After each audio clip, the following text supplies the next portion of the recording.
ആകാശവാണി.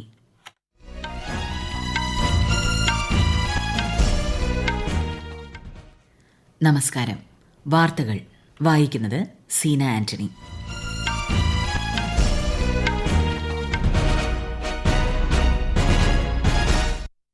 പ്രധാന വാർത്തകൾ. ഉന്നത പോലീസ് ഉദ്യോഗസ്ഥരുടെ സമ്മേളനത്തിന് ജയ്പൂരിൽ തുടക്കമായി. പ്രധാനമന്ത്രി നരേന്ദ്രമോദി നാളെ സമ്മേളനത്തിൽ പങ്കെടുക്കും.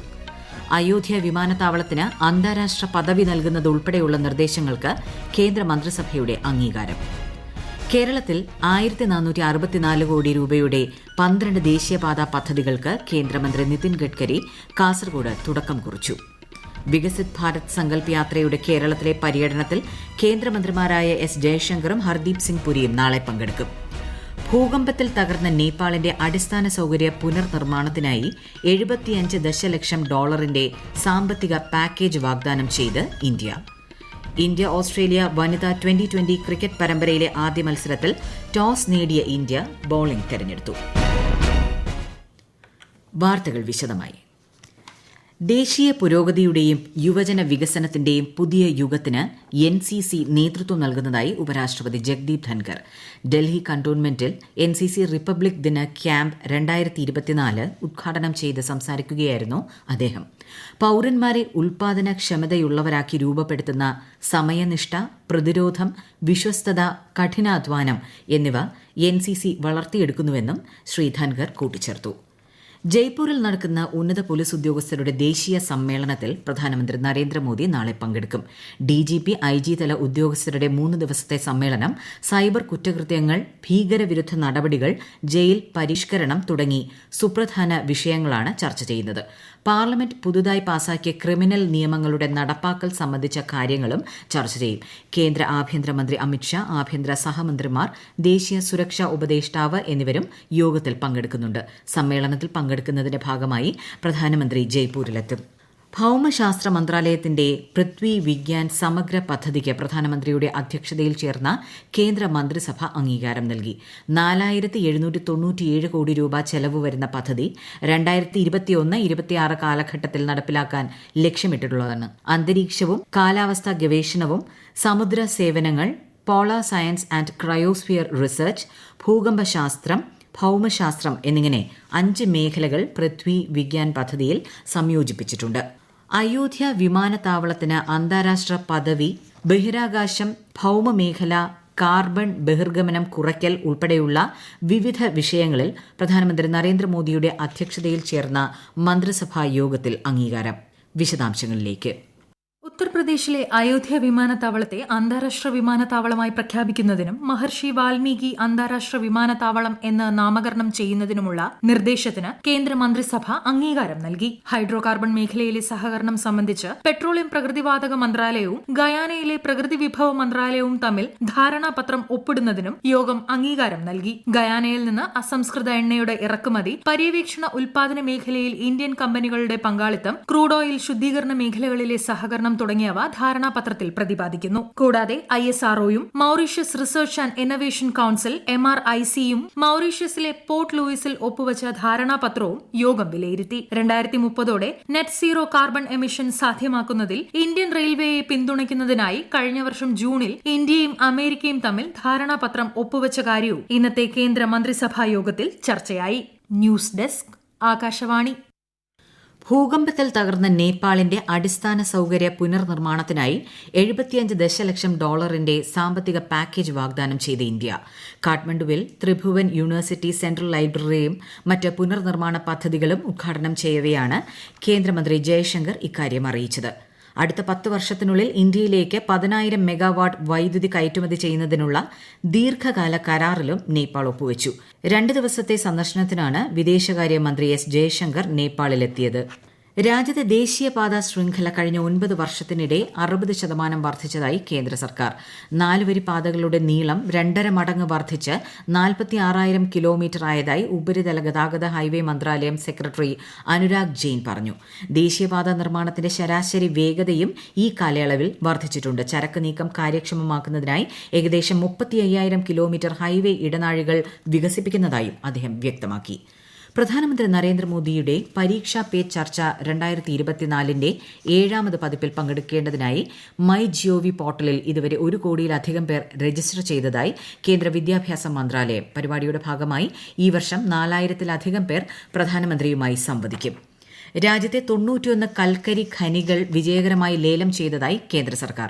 6 വാണിജ്യ ഖനികൾ ഇതിനകം കൽക്കരി ഉൽപ്പാദനം ആരംഭിച്ചതായും 3 എണ്ണം വരും മാസങ്ങളിൽ ഉൽപ്പാദനം ആരംഭിക്കാൻ സാധ്യതയുണ്ടെന്നും കൽക്കരി മന്ത്രാലയം അറിയിച്ചു. ഈ വാർത്തകൾ ആകാശവാണിയിൽ നിന്ന്. വിനോദസഞ്ചാര മേഖലയിൽ ലോകത്തിന്റെ ശ്രദ്ധാകേന്ദ്രമാണ് കേരളമെന്നും സംസ്ഥാനത്തെ റോഡുകളുടെ വികസനം ടൂറിസം രംഗത്തെ സംബന്ധിച്ചിടത്തോളം സുപ്രധാനമാണെന്നും കേന്ദ്ര ഗതാഗത മന്ത്രി നിതിൻ ഗഡ്കരി. കേരളത്തിലെ 1464 കോടി രൂപയുടെ 12 ദേശീയപാത പദ്ധതികൾക്ക് തുടക്കം കുറിക്കുകയായിരുന്നു അദ്ദേഹം. കാസർഗോഡ് നടന്ന ചടങ്ങിൽ ശ്രീ ഗഡ്കരി ഓൺലൈനായാണ് പങ്കെടുത്തത്. കൊച്ചി ധനുഷ്കോടി ദേശീയപാതയുടെ ഭാഗമായ മൂന്നാർ ബോഡിമേട്ട് റോഡും ചെറുതോണി പുതിയ പാലവും അദ്ദേഹം നാടിന് സമർപ്പിച്ചു. നവീകരിച്ച കോഴിക്കോട് പാലക്കാട് ദേശീയപാതയുടെ ഉദ്ഘാടനവും അദ്ദേഹം നിർവഹിച്ചു. 7 ദേശീയപാത വികസന പദ്ധതികളുടെ ശിലാസ്ഥാപനവും അദ്ദേഹം ചടങ്ങിൽ നിർവഹിച്ചു. കേന്ദ്ര സഹമന്ത്രി വി മുരളീധരൻ, സംസ്ഥാന പൊതുമരാമത്ത് മന്ത്രി പി എ മുഹമ്മദ് റിയാസ് തുടങ്ങിയവർ പങ്കെടുത്തു. കേന്ദ്ര സർക്കാരിന്റെ വിവിധ ക്ഷേമ പദ്ധതികളെക്കുറിച്ച് അവബോധം സൃഷ്ടിക്കുക എന്ന ലക്ഷ്യത്തോടെ സംഘടിപ്പിക്കുന്ന വികസിത് ഭാരത് സങ്കൽപ് യാത്ര കേരളത്തിൽ വിജയകരമായി പര്യടനം തുടരുന്നു.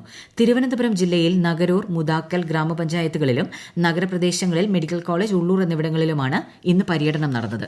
കൊല്ലത്ത് ഇന്ന് പുനലൂർ നഗരസഭയിലാണ് യാത്ര എത്തിച്ചേർന്നത്. ഇടുക്കിയിലെ രാജാക്കാട് പഞ്ചായത്തിലും കോട്ടയം ജില്ലയിൽ തലയോലപ്പറമ്പിലും മറവന്തുരുത്തിയിലുമായിരുന്നു ഇന്ന് പര്യടനം. എറണാകുളം ജില്ലയിൽ വേങ്ങോലയിലും എടത്തല ഗ്രാമപഞ്ചായത്തിലും യാത്രയെത്തി. തൃശൂർ കുഴൂർ ഗ്രാമപഞ്ചായത്തിലാണ് ഇന്ന് യാത്ര എത്തിച്ചേർന്നത്. മാഹിയിൽ നടന്ന യാത്ര പോണ്ടിച്ചേരി സ്പീക്കർ ആർ ശെൽവം ഉദ്ഘാടനം ചെയ്തു. കണ്ണൂർ, ചാലക്കരയിലും മുഴപ്പിലങ്ങാട്, ധർമ്മടം പഞ്ചായത്തുകളിലുമാണ് ഇന്നത്തെ യാത്ര എത്തിച്ചേർന്നത്. കേന്ദ്ര ഭവന നഗരകാര്യ മന്ത്രി ഹർദീപ് സിംഗ് പുരി പാലക്കാട് ജില്ലയിലെ വികസിത് ഭാരത് സങ്കൽപ് യാത്രാ പരിപാടികളിൽ നാളെയും മറ്റന്നാളും പങ്കെടുക്കും. നാളെ വാണിയംകുളം, കാഞ്ഞിരപ്പുഴ ഗ്രാമപഞ്ചായത്തുകളിൽ അദ്ദേഹം പരിപാടി ഉദ്ഘാടനം ചെയ്യും. മറ്റന്നാൾ മങ്കര ഗ്രാമപഞ്ചായത്തിൽ അദ്ദേഹം കേന്ദ്ര പദ്ധതികളുടെ ഗുണഭോക്താക്കളുമായി സംവദിക്കും. വിദേശകാര്യമന്ത്രി എസ് ജയശങ്കർ നാളെ തിരുവനന്തപുരത്ത് വിവിധ പരിപാടികളിൽ പങ്കെടുക്കും. വികസിത് ഭാരത് സങ്കൽപ് യാത്രയുടെ ഭാഗമായി നടക്കുന്ന പരിപാടിയിൽ അദ്ദേഹം മുഖ്യാതിഥിയാകും. കേന്ദ്ര സഹമന്ത്രി വി മുരളീധരനും ചടങ്ങിൽ പങ്കെടുക്കും. കേരളത്തിൽ ശക്തമായ മഴയ്ക്ക് സാധ്യത. ഇടുക്കി ജില്ലയിൽ ഇന്ന് ഒറ്റപ്പെട്ട അതിശക്തമായ മഴയ്ക്ക് സാധ്യതയുള്ളതിനാൽ ഓറഞ്ച് ജാഗ്രത പ്രഖ്യാപിച്ചു. കൊല്ലം, പത്തനംതിട്ട, ആലപ്പുഴ, കോട്ടയം, എറണാകുളം ജില്ലകളിൽ ഇന്നും, തിരുവനന്തപുരം, കൊല്ലം, പത്തനംതിട്ട ജില്ലകളിൽ നാളെയും മഞ്ഞ ജാഗ്രതയാണ്. കേരളം, ലക്ഷദ്വീപ് തീരങ്ങളിൽ മത്സ്യബന്ധനത്തിന് വിലക്കുണ്ട്. ഇന്ത്യ ഓസ്ട്രേലിയ വനിതാ ക്രിക്കറ്റ് 2020 പരമ്പരയിലെ ആദ്യ മത്സരത്തിൽ ടോസ് നേടിയ ഇന്ത്യ ബോളിംഗ് തെരഞ്ഞെടുത്തു. ഒടുവിൽ വിവരം ലഭിക്കുമ്പോൾ ഓസ്ട്രേലിയ 6 ഓവറിൽ 4 വിക്കറ്റ് നഷ്ടത്തിൽ 34 റൺസ് എടുത്തിട്ടുണ്ട്. നവി മുംബൈയിലെ DY പാട്ടീൽ സ്പോർട്സ് അക്കാദമിയിലാണ് മത്സരം നടക്കുന്നത്. മലയാളി താരം മിന്നുമണി ടീമിൽ ഉൾപ്പെട്ടിട്ടുണ്ട്. രഞ്ജി ട്രോഫി ക്രിക്കറ്റിൽ 1ാം ദിനം കളി അവസാനിക്കുമ്പോൾ കേരളത്തിനെതിരെ ഉത്തർപ്രദേശ് ഭേദപ്പെട്ട നിലയിൽ. വെളിച്ചക്കുറവ് മൂലം നേരത്തെ കളി അവസാനിക്കുമ്പോൾ ആദ്യ ഇന്നിംഗ്സിൽ ഉത്തർപ്രദേശ് 5 വിക്കറ്റ് നഷ്ടത്തിൽ 247 റൺസ് എന്ന നിലയിലാണ്. ലോക ടെസ്റ്റ് ക്രിക്കറ്റ് ചാമ്പ്യൻഷിപ്പിൽ 2023-25 കാലയളവിലെ റാങ്കിങ്ങിൽ ഇന്ത്യ 1ാമതെത്തി. ഇന്നലെ ദക്ഷിണാഫ്രിക്കയ്ക്കെതിരെ നേടിയ വിജയത്തോടെയാണ് ഇന്ത്യ നേട്ടം കരസ്ഥമാക്കിയത്. റാങ്കിങ്ങിൽ ദക്ഷിണാഫ്രിക്ക 2ാം സ്ഥാനത്തും ന്യൂസിലൻഡ് 3ാം സ്ഥാനത്തുമാണ്. നിക്ഷേപ സൌഹൃദ അന്തരീക്ഷത്തിന് കേരളത്തിൽ മികച്ച സാധ്യതയെന്ന് നിതി ആയോഗ് വൈസ് ചെയർമാൻ അഭിപ്രായപ്പെട്ടു. മുഖ്യമന്ത്രിയുടെ നേതൃത്വത്തിൽ നടന്ന കൂടിക്കാഴ്ചയിലാണ് അദ്ദേഹം ഇക്കാര്യം അറിയിച്ചത്. റഷ്യയിലും യുക്രൈനിലും ജോലി ചെയ്യാൻ പൌരന്മാർക്ക് പെർമിറ്റ് നൽകുന്നത് നേപ്പാൾ നിർത്തിവച്ചു. റഷ്യൻ സൈന്യത്തിൽ സേവനമനുഷ്ഠിക്കുന്നതിനിടെ 10 നേപ്പാളി സൈനികരെങ്കിലും കൊല്ലപ്പെട്ടതിനെ തുടർന്നാണ് നടപടി. ബ്രിട്ടനിൽ വെള്ളപ്പൊക്ക മുന്നറിയിപ്പ്. കനത്ത മഴയെ തുടർന്ന് പ്രധാന നദികൾ കവിഞ്ഞൊഴുകിയതോടെ 1000-ലധികം വീടുകൾ വെള്ളത്തിനടിയിലായി. തുടർച്ചയായി ഉണ്ടായ കൊടുങ്കാറ്റുകളാണ് വ്യാഴാഴ്ച മുതൽ നീണ്ടു നിൽക്കുന്ന മഴയ്ക്ക് കാരണമായത്. പ്രധാന വാർത്തകൾ വീണ്ടും. ഉന്നത പോലീസ് ഉദ്യോഗസ്ഥരുടെ സമ്മേളനത്തിന് ജയ്പൂരിൽ തുടക്കമായി. പ്രധാനമന്ത്രി നരേന്ദ്രമോദി നാളെ സമ്മേളനത്തിൽ പങ്കെടുക്കും. അയോധ്യ വിമാനത്താവളത്തിന് അന്താരാഷ്ട്ര പദവി നൽകുന്നതുൾപ്പെടെയുള്ള നിർദ്ദേശങ്ങൾക്ക് കേന്ദ്രമന്ത്രിസഭയുടെ അംഗീകാരം. കേരളത്തിൽ 1464 കോടി രൂപയുടെ 12 ദേശീയപാത പദ്ധതികൾക്ക് കേന്ദ്രമന്ത്രി നിതിൻ ഗഡ്കരി കാസർഗോഡ് തുടക്കം കുറിച്ചു. വികസിത് ഭാരത് സങ്കൽപ് യാത്രയുടെ കേരളത്തിലെ പര്യടനത്തിൽ കേന്ദ്രമന്ത്രിമാരായ എസ് ജയശങ്കറും ഹർദീപ് സിംഗ് പുരിയും നാളെ പങ്കെടുക്കും. ഭൂകമ്പത്തിൽ തകർന്ന നേപ്പാളിന്റെ അടിസ്ഥാന സൌകര്യ പുനർനിർമ്മാണത്തിനായി $75 ദശലക്ഷം സാമ്പത്തിക പാക്കേജ് വാഗ്ദാനം ചെയ്ത് ഇന്ത്യ. ഇന്ത്യ ഓസ്ട്രേലിയ വനിതാ 2020 ക്രിക്കറ്റ് പരമ്പരയിലെ ആദ്യ മത്സരത്തിൽ ടോസ് നേടിയ ഇന്ത്യ ബോളിംഗ് തെരഞ്ഞെടുത്തു. വാർത്തകൾ കഴിഞ്ഞു. അടുത്ത വാർത്താ പ്രക്ഷേപണം 8:35.